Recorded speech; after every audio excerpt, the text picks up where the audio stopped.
Hey everyone, thank you so much for clicking on this True Reviews today. So glad I'm able to have another video out. It's been a while since I've seen a new movie, so I haven't been able to do a video in a while. Just got started up with school again as well, so I've been kind of busy.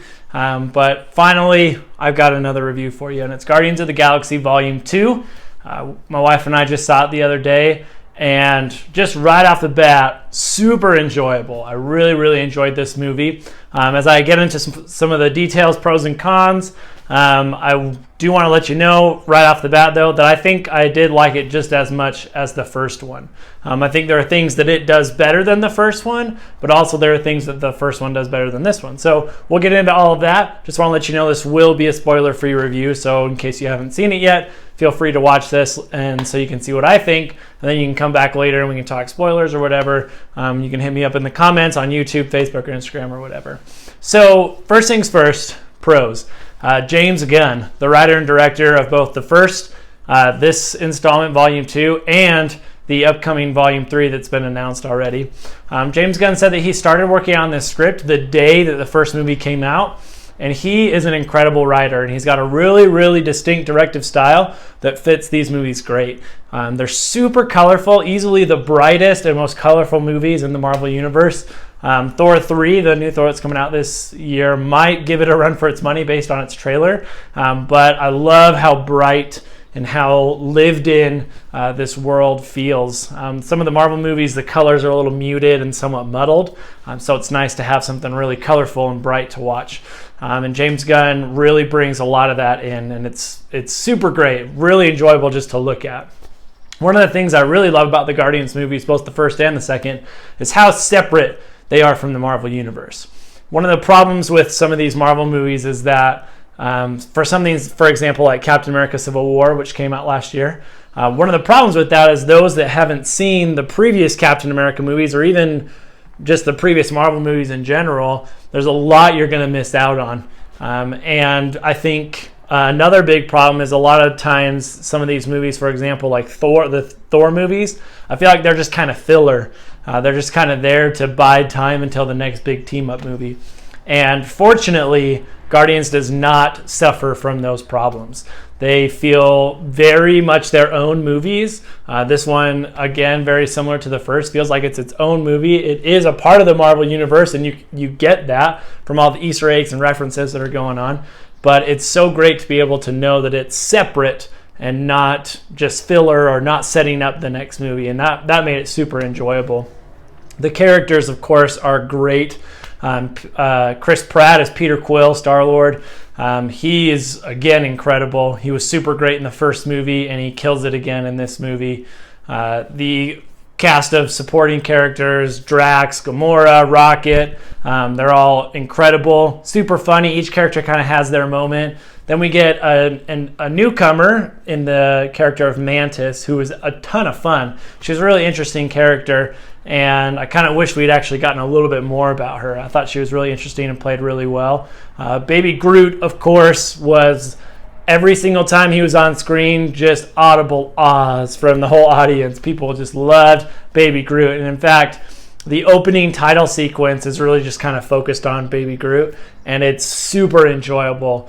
One of the more enjoyable opening sequences I've seen in a while, and my wife and I just were cracking up at that entire opening sequence and really loved it. And speaking of that opening sequence, the first hour is just incredible. The first opening, like I said, the opening title sequence is great. Then we kind of have a chase scene that happens, and that's done really well. And then there's a scene with Rocket in the woods. That's all I'm going to say about that, but that scene is awesome as well. And then this movie kind of does an Empire Strikes Back, where it separates its characters. And having just watched Empire Strikes Back last week for Star Wars Day, so it's really fresh in my mind, I was able to kind of compare the two because they were very similar in that James Gunn, I think, took a lot of inspiration from Empire and was trying to do a lot of what Empire did as a sequel. And some of those things he doesn't really do that well on. So I talk about the separation of characters. I'll get into more about that and kind of my problems with that. But one of the other great things in this movie was the villain. The first Guardians movie suffered from a horrible, super generic villain. I can't even remember the guy's name. But the villain in this, I don't want to even spoil because the trailers don't even show you who the villain is, so I don't want to jump into that. Just know that he is very well acted and is written extremely well. And I really liked his character and how he was played, and he was really enjoyable to watch on screen. One of the other huge things, as I talked about, that opening 60 minutes, that whole action sequence was great. The closing action sequence was great as well. It's in the middle, the second act, where things kind of get a little dicey and or a little slow and kind of muddled and things. But another huge thing that we've come to expect from Guardians are jokes, and there are plenty of them. I'd easily say this is funnier than the first movie. Every character has jokes, and they all land pretty dang well. I was actually surprised. I thought there might be a couple of jokes that I would kind of get tired of, but they all landed really well, and I was laughing the whole time. It was a ton of fun. There's also a lot more emotion in this scene. They balanced those jokes with some father-son dynamics. I'm not giving anything away by this, but in the trailer we know that Peter Quill's dad is going to be in this movie. He's going to be played by Kurt Russell, and the writing that happens that's about that story, the father-son dynamic, is really well done. It's really interesting, and it balances really well with the kind of funnier, lighthearted tone that we've come to expect from a Guardians movie. And it ends on a really solid emotional note, and I loved the ending. Absolutely loved the ending. So now, as we go into the cons list, I talked about how I did like the villain, and I thought it was acted very well. One of my problems, though, with the villain is I didn't feel like his motivations were very clear. I didn't really understand why the villain was doing what they were doing, and that was kind of annoying. And my wife and I tried talking it through after the movie on the way home, and she felt like she kind of had an idea of maybe why things were happening the way they were, or why the villain was trying to get things done the way that they were doing it. I didn't really feel like that was made very clear, and that was kind of annoying to me. And then, as I had talked about earlier, the whole separation of characters, which was very much in the taste of Empire Strikes Back, where Luke goes to Dagobah to train with Yoda, and then Han, Leia, and Chewie are on the Falcon kind of running from the Empire. So we have these kind of two separate groups going through their own things, and then they meet back up at the end for the climax. And this movie does the same thing, where we get three of the main characters go one way and three of the main characters go another way. And I didn't feel like it was done as well. There wasn't a whole lot of progression. It just felt kind of slow and kind of, I don't even want to say boring, because even though it was slow, like, it was still fun to watch, because the world is so cool and the characters are so great that you just want to watch them no matter what they're doing. But it did feel a little slow in there. But as we come back to the third act, it hit really hard. When everyone came back together for the climax, it was awesome. That third act was really great. And I think part of the reason why the beginning and the ending work so much better than the middle is, even though, yes, I understand the separation of characters and them going to learn different things or whatever, and each character kind of has an arc, especially Rocket has a really interesting arc, but this team works so much better when they're together. The writing is so much better when they're all together. Every character has their moment. James Gunn's really good about giving each character a moment. He does rely a lot on Baby Groot, and that makes a lot of sense because he's adorable and was one of the best parts of the movie. But some could say that there was maybe a little over-reliance on Baby Groot. I thought it was great. I didn't find that to be a distraction at all. But this movie just works a lot better when the whole team is together. That's really what I want out of a Guardians movie, and so the middle was a little slow and a little boring for me because I wasn't getting that. So I really loved Dave Bautista as Drax. I thought he was like the standout of the first movie and just kind of came out of nowhere. And I thought he was really good in this movie. However, I didn't feel like he was the same character as he was in the first movie. I felt like he was written maybe a little bit differently. And there's a part in the trailer where Drax laughs at Chris Pratt's character, Peter Quill. See, you just told everyone your deepest, darkest secret. Dude, come on. I think you're overreacting a little bit. You must be so embarrassed. Do me. And that laugh is just super loud and super over the top. And it works in the trailer, and it works in that moment, but that laugh happens about 24 times in the length of the movie, and it gets really old really fast because it sounds super fake.